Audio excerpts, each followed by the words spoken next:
Today, I have something very special for you.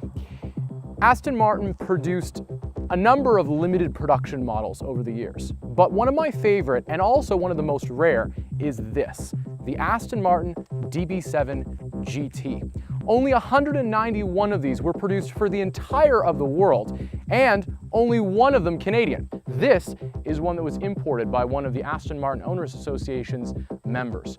It is very special, and we are going to go drive it.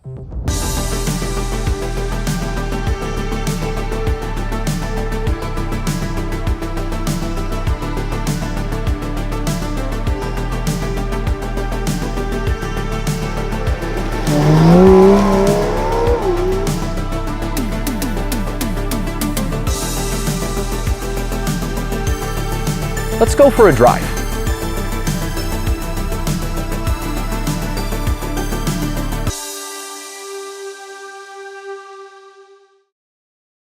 First and foremost, the grille.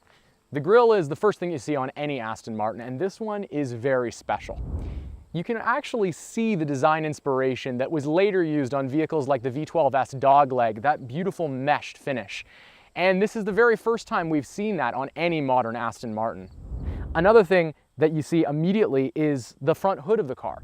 And the hood on DB7 GT is quite unique. First and foremost, this was the last series production car Aston Martin had the chance to design before the new Euro NCAP crash safety regulations came in, which means directly underneath here is the engine. There's no air pocket like on DB9, and because of that, the car physically feels quite a bit lower to the ground. Another unique detail are these hood bulges. To physically fit all the components in, they had to raise small sections of the front of the vehicle. Come with me around the side. The side features these beautiful, unique wheels. The 5-spoke was only available on DB9 GT, and behind it is the suspension system, which is also entirely bespoke. When we get to driving it, you'll see that there's a very, very substantial difference between it and a regular DB7. Around the rear of the car, you see these beautiful extruded tailpipe finishers. They come out quite a bit. Most people, to the untrained eye, would think this is actually aftermarket. In fact, it's factory.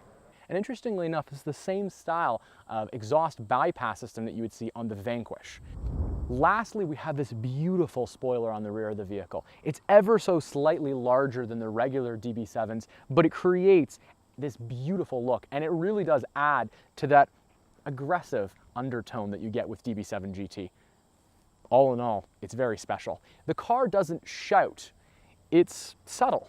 But in the DB7's nature, that's what the car is all about. It's subtleties that make Aston Martin, and it's subtleties that make this car special.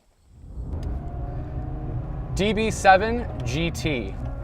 Okay, first and foremost, I must tell you, the transmission is totally different than the regular DB7. Having driven both, this feels very direct. It also feels very, very short, the throws between gears. The other thing that is immediately apparent is the suspension system on this car. The suspension feels entirely different than that of the DB7. It feels like an entirely new generation of product. Almost enough that, you know, if this was a more modern Aston Martin, they might have given it the S moniker. It might have been the DB7 or DBS of the time. And yet here we are. This is how they ran it. It really is a thing of beauty.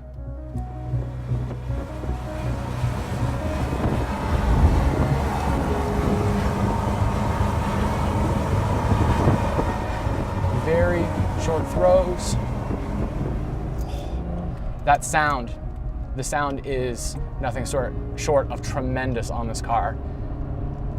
The instrumentation, the way that it all feels, it's starting to feel a bit Vanquish-like. And that's because you can start to see the family similarities between this and Vanquish. Vanquish right now, during the time that this was being built, the 1 year that this was built, it was also on sale. If I had the choice between the two of them though, hands down, I would have had a DB7 GT. Not just because of the exclusivity. I mean, thinking about it this way, there was only one of these ever sold in all of Canada. But also because of the design. This is an Ian Callum design, and this is one of Ian's last designs for Aston Martin. It's nothing short of a masterpiece. Steering's direct. The way that it sounds, the way that it feels. This car has got it in spades.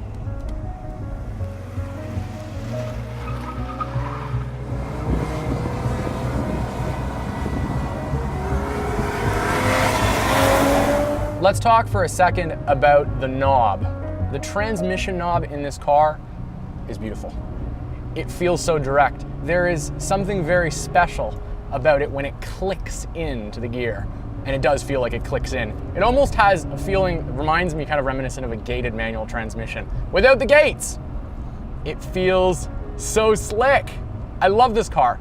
And the other thing I love about it is its proportions. It's so easy to see out of. This is definitely the last generation of Aston Martin last generation really of sports car before Euro NCAP came in with their most recent crash safety regulations.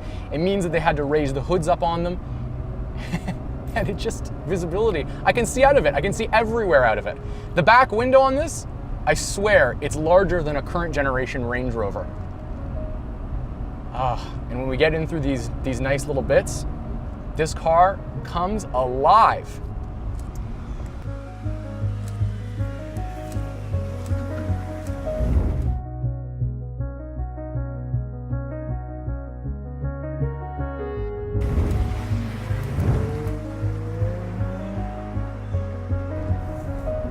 The owner of this car has been a fan of Aston Martins for years, and I think he chose the right vehicle.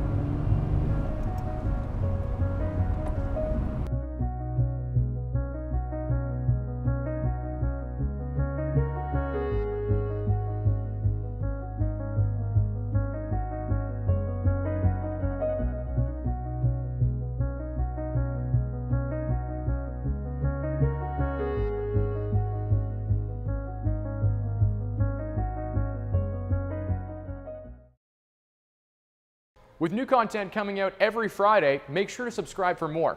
And you can also comment below and follow me on some of these other social media platforms on your right.